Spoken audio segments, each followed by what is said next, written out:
learn as much as you can. Technique is super important, but it's also important how you use it.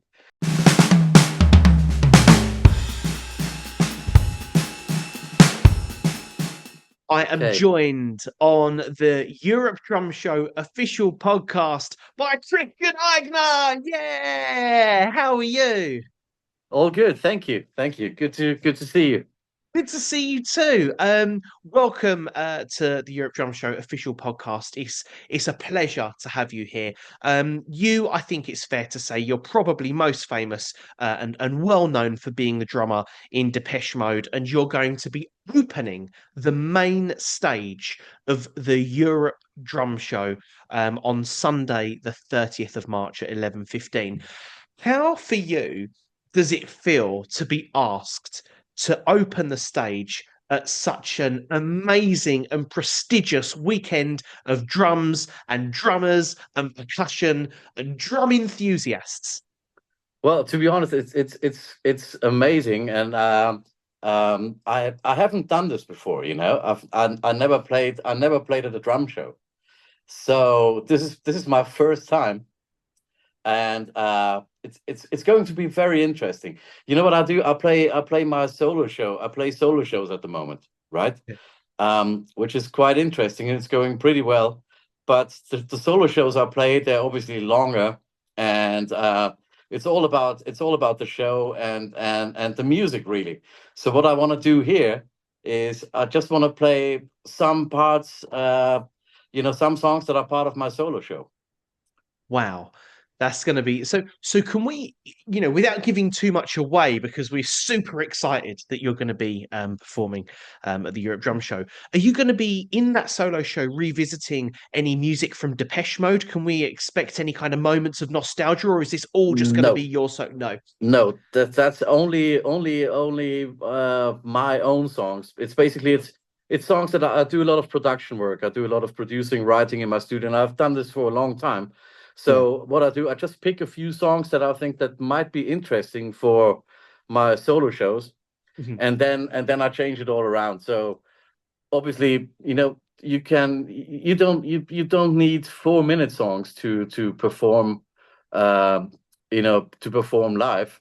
What I do is I make the songs longer, so they're like 8 9 minutes long, Wow. and they're really building up, so there's a lot of dynamics. And the interesting thing is, I mean, it's all about, obviously I play drums, I'm a drummer, and I've always been a drummer, but it's about, in this case, it's about the music, really.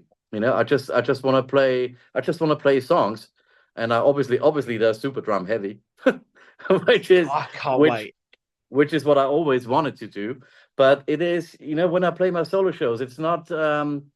I can't really tell you exactly, but I might have, maybe I do have 10% drummers there, but Yeah. 90% it's mainly people who want to go and have a nice night out and enjoy a show, a show that is different to all of the other shows they see, because it's just a drum Yes. kit on stage, and That's I use backing tracks, obviously, so the whole show goes through from beginning to the end. So now for the drum show, I will obviously change that, because I think it's a 45-minute slot.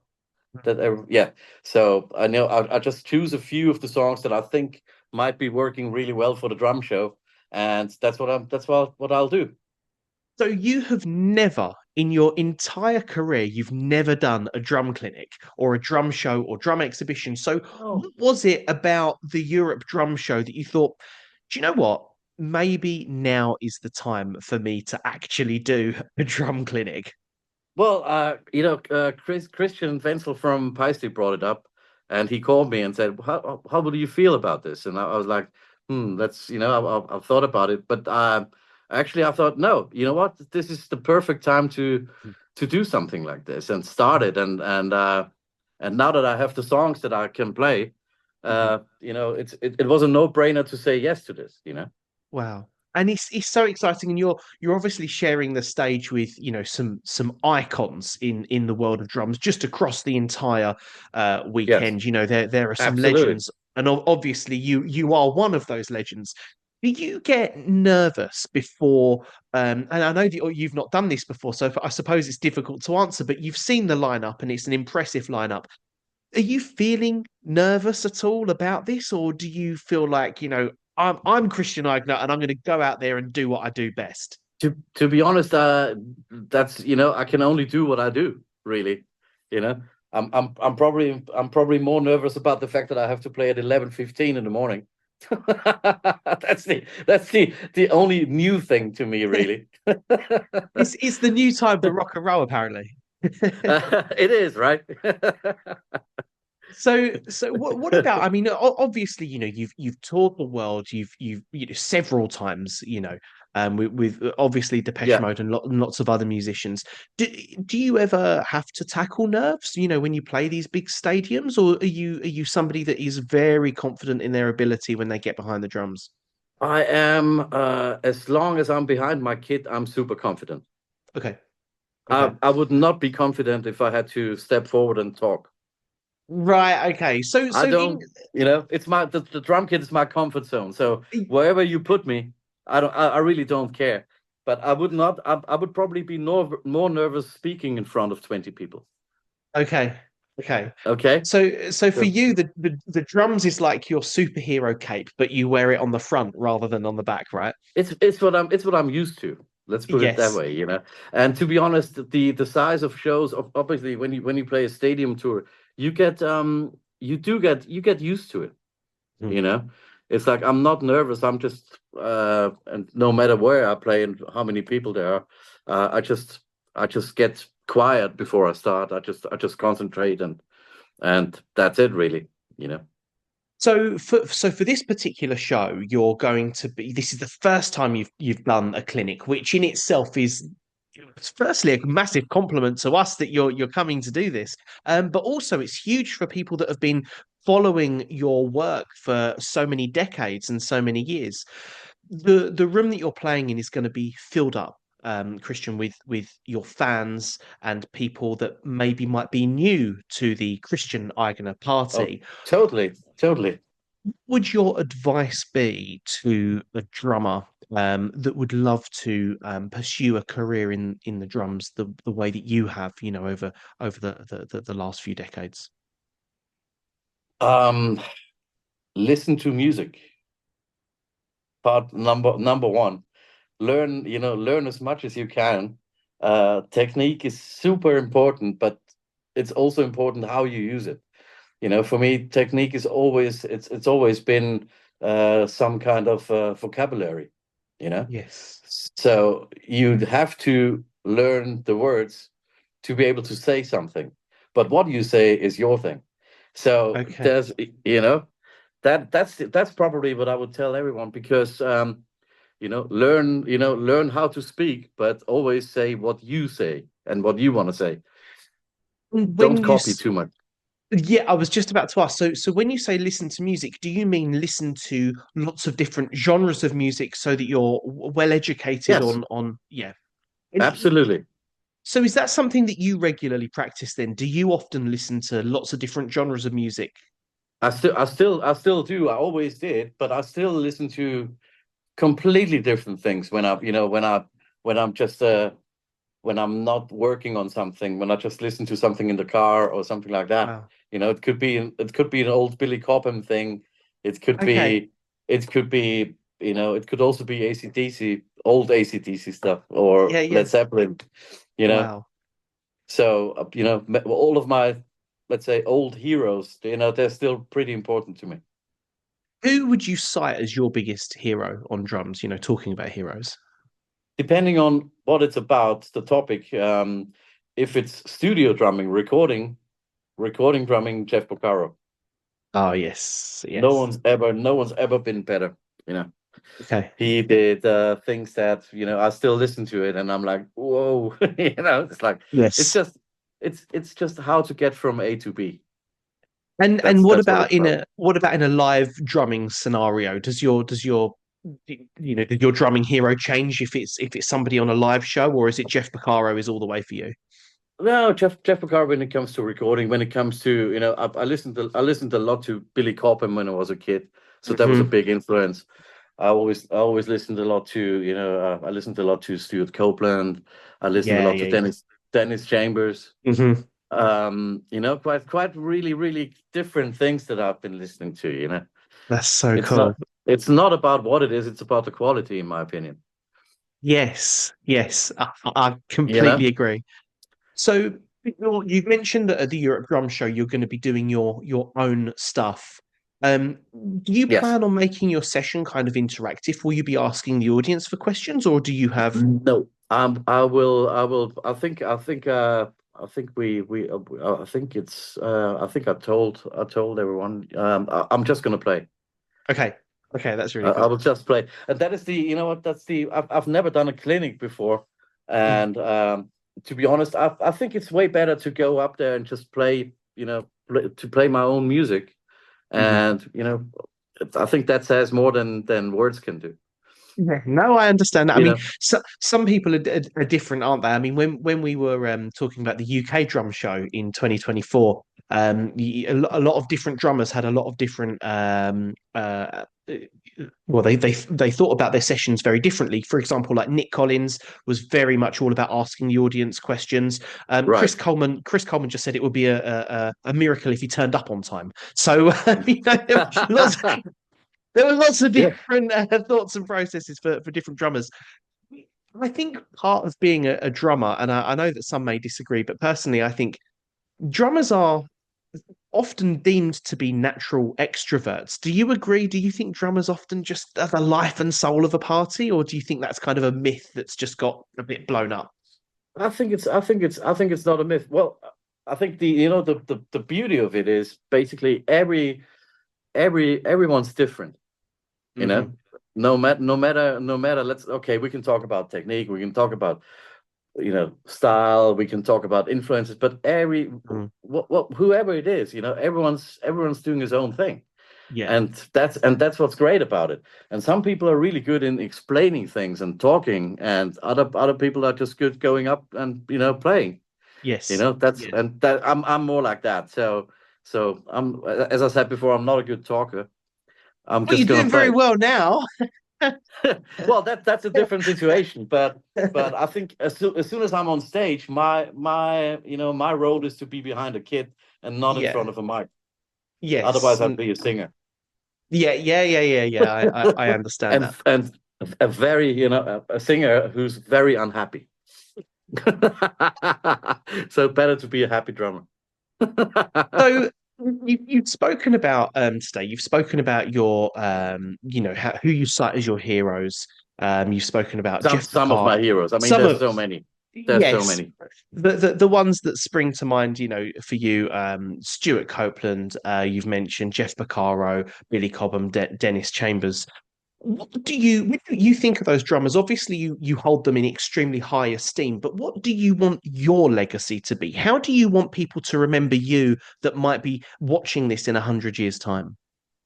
Legacy about me. Well, would basically the main thing would be, oh, he played some good music. First of all, he played some good music, and then maybe, oh, that was interesting. Yes. Okay, I didn't expect that. Yeah, yeah, yeah, yeah. So, You so, know, so really, the music is how you would love to just be remembered in 100 years, and you definitely yeah. will because let's face it, Depeche Mode are one of the biggest bands on the planet, aren't they? Right? So you've Oh, done quite well. yes, yeah. I got that covered in my life. Yeah.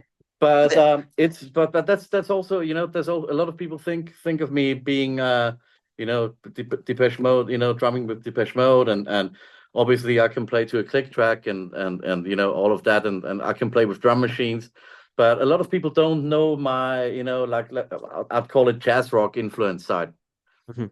You know that is And a that's that's also the kit I'm going to use is it's a bigger version of my last DM touring kit, wow. but it's the bigger version, which the one that I use for my solo shows, and it's pretty cool. It's a concert tom kit. Oh, really? Oh, okay. Oh So yeah, that's yeah. There's going to be a lot of attack and tone in that. there's a Like, lot of like toms and attacks and tom melodies and amazing. I'm honestly I'm so excited. obviously, you're playing one of the biggest weekends of drums in the world. At the in March, at the end of March. Um, Are you trying to make me nervous now?